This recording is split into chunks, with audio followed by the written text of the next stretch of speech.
जुन्या पेन्शन योजनेसह विविध मागण्यांकडे लक्ष वेधण्यासाठी सरकारी कर्मचाऱ्यांनी बेमुदत संपास प्रारंभ केला आहे। विविध मागण्यांकडे लक्ष वेधण्यासाठी विद्यापीठ कर्मचारी संघटनेतर्फे काळ्या फिती लावून कामकाज करण्यात आलं। सोलापूर पुणे ही नवीन इंटरसिटी एक्सप्रेस सायंकाळच्या सत्रात सुरू करावी अशी मागणी प्रदेश काँग्रेसचे प्रवक्ते काकासाहेब कुलकर्णी यांनी केली आहे। विविध मागण्यांकडे लक्ष वेधण्यासाठी राष्ट्रीय गोर सेनेच्या सोलापूर शाखेतर्फे जिल्हाधिकारी कार्यालयासमोर जोरदार आंदोलन करण्यात आलं।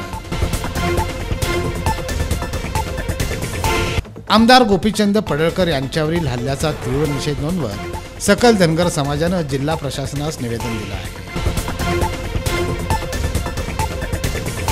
महापालिकेच्या कॅम्प प्रशालेच्या आवारातील सर्व शैक्षणिक इमारतींचं लवकरच नूतनीकरण करण्यात येणार आहे। खासदार सुप्रिया सुळे यांना दुसऱ्यांदा संसद महारत्न पुरस्कार जाहीर झाला आहे। याबद्दल पक्षाच्या वतीने त्यांचं अभिनंदन करण्यात येत आहे। शहरातील विविध विकास कामांचा आढावा घेत पालिका आयुक्त शीतल तेली उगले यांनी सद्यस्थिती आणि प्रगतीची माहिती दिली। चीनच्या शिष्टमंडळानं सोलापूरच्या दौऱ्यात डॉक्टर द्वारकानाथ कोटणीस यांच्या स्मारकास भेट देऊन पाहणी केली। थकीत मिळकत कराच्या वसुलीसाठी पालिकेच्या कर आकारणी आणि संकलन विभागानं युद्ध पातळीवर मोहीम सुरू केली आहे। मध्य रेल्वेच्या दक्षता पथकानं बनावट भरती रॅकेटचा पर्दाफाश करीत मुख्य सूत्रधारास अटक केली आहे। थेट 6व्या मजल्यावरून उडी मारत एका व्यक्तीनं आत्महत्या केली आहे। पद्मनगर परिसरात दुपारच्या सुमारास हा प्रकार घडला आहे।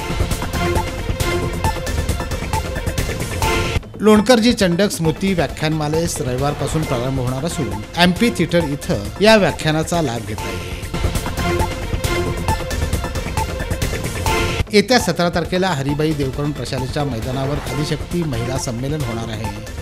ही माहिती गायत्री सुमंत यांनी पत्रकार परिषदेत दिली। Rotary club of Solapur north तर्फे MIT इथं करिअर विषयक चर्चासत्राचं आयोजन करण्यात येणार आहे। मराठा आरक्षणासाठी एका तरुणानं बार्शी ते दिल्लीपर्यंत सायकलवरून संघर्ष यात्रा सुरू केली आहे। तमाम बार्शीकरांनी या यात्रेबद्दल तरुणास शुभेच्छा दिल्या आहेत। आम आदमी पार्टीच्या जिल्ह्यासह तालुका कार्यकारिणीची निवड रखडली असून पक्षाची सर्व धुरा जिल्हाध्यक्ष सांभाळत आहे। म्हैसाळ उपसा सिंचन योजनेअंतर्गत मंगळवेढा तालुक्यात टेल टू टेल पाणी मिळावं अशी मागणी आमदार समाधान आवताडे यांनी अधिवेशनात केली। दक्षिण तहसील कार्यालयामध्ये इलेक्ट्रॉनिक्स वोटिंग मशीनच्या प्रात्यक्षिक केंद्राचं उद्घाटन करण्यात आलं आहे। जड वाहतुकीच्या विरोधात पोलिसांनी धडक मोहीम सुरू केल्यामुळे रस्त्यासह तमाम नागरिकांनी मोकळा श्वास घेतला आहे। भांडण आणि वादानंतर रागाच्या भरात ऊसाच्या पिकास आग लावण्याचा प्रकार कोडगी इथं घडला। या प्रकरणी वळसंग पोलिसांनी 2 जणांविरुद्ध गुन्हा दाखल केला आहे।